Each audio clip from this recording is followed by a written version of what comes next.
Assalamualaikum warahmatullahi wabarakatuh. Kami dari kelompok 2 akan mempresentasikan tentang gejala perasaan atau istilahnya disebut dengan afeksi.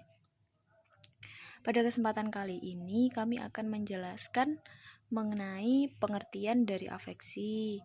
Kemudian siapa saja tokoh-tokoh yang mengemukakan mengenai pengertian atau definisi dari afeksi.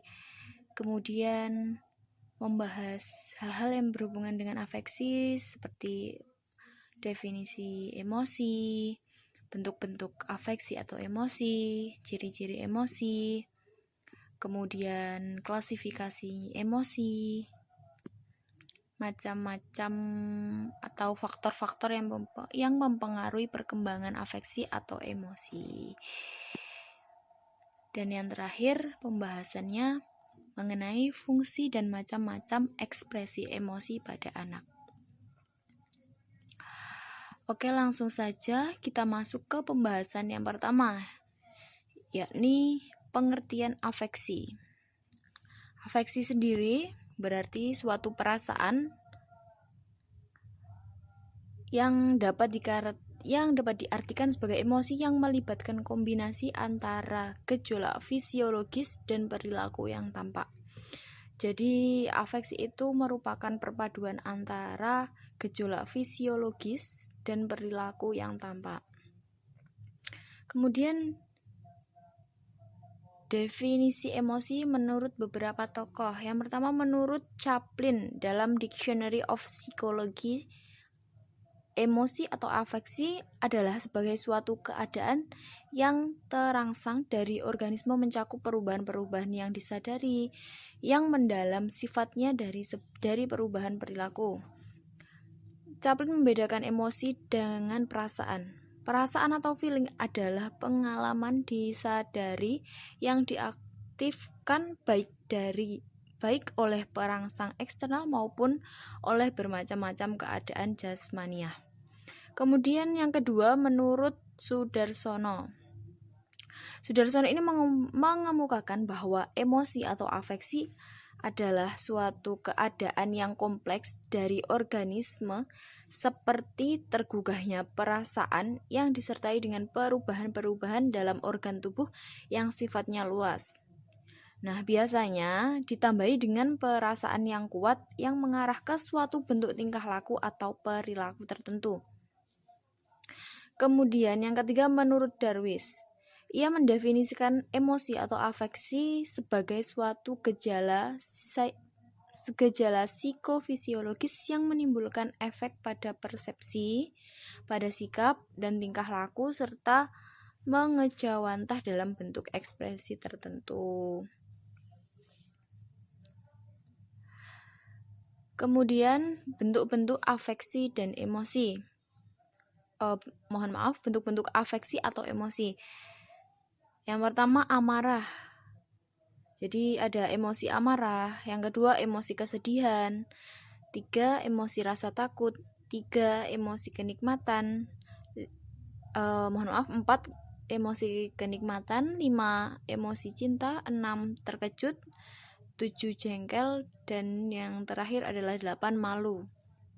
Jadi emosi itu tidak selalu mengenai emosi marah atau kesedihan saja, tapi ada banyak bermacam-macam bentuk afeksi atau emosi.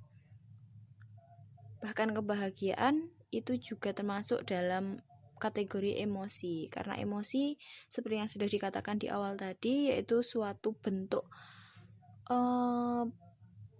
pengekspresian diri atas suatu hal yang tengah dirasakan, gitu bisa dibilang gitu. Kemudian ciri-ciri emosi.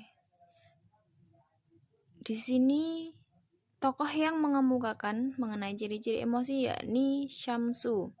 Yang pertama ciri-ciri emosi yaitu ia lebih bersifat subjektif daripada peristiwa psikologis lainnya seperti pengamatan dan berpikir. Yang kedua, bersifat fluktuatif atau tidak tetap. Jadi emosi itu bisa berubah-ubah.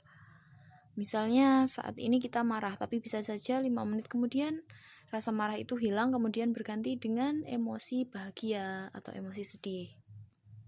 Yang ketiga, banyak bersangkut paut dengan peristiwa pengenalan panca indera. Selanjutnya, pengelompokan emosi. Emosi sendiri dikelompokkan dalam 2 bagian. Yang pertama, emosi sensoris. Apa itu emosi sensoris? Emosi sensoris adalah emosi yang ditimbulkan oleh rangsangan dari luar terhadap tubuh, seperti rasa dingin, manis, sakit, lelah, kenyang, dan juga lapar. Kemudian yang kedua, emosi psikis, yaitu emosi yang mempunyai alasan-alasan kejiwaan.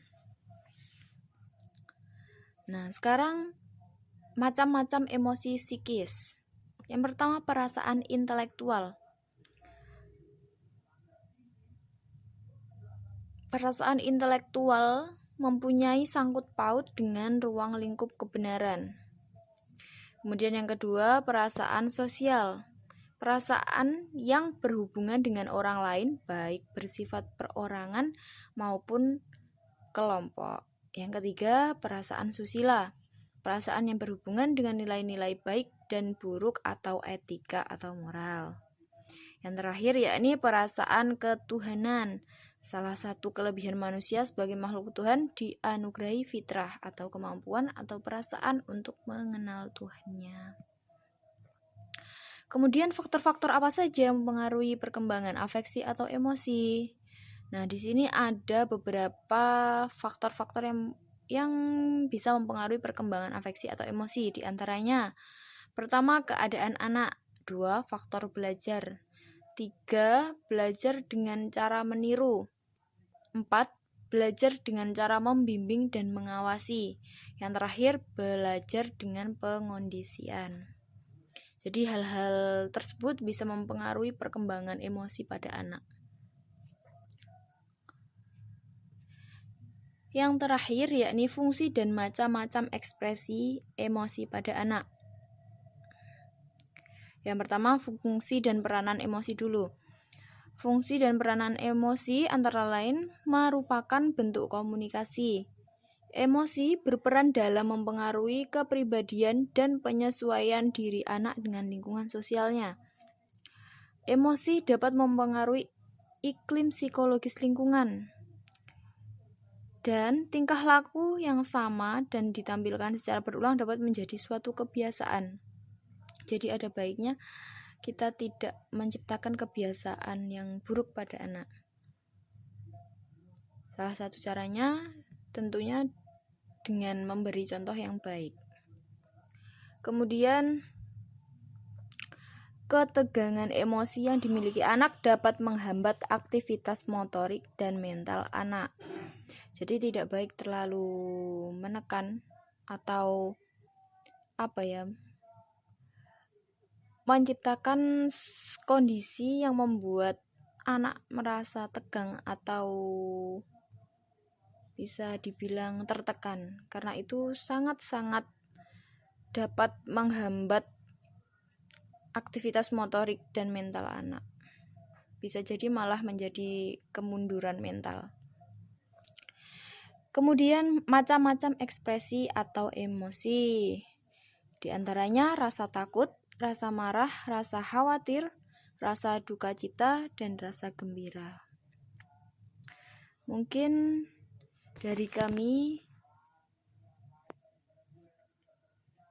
sementara cukup itu. Apabila ada kurangnya kami mohon maaf yang sebesar-besarnya.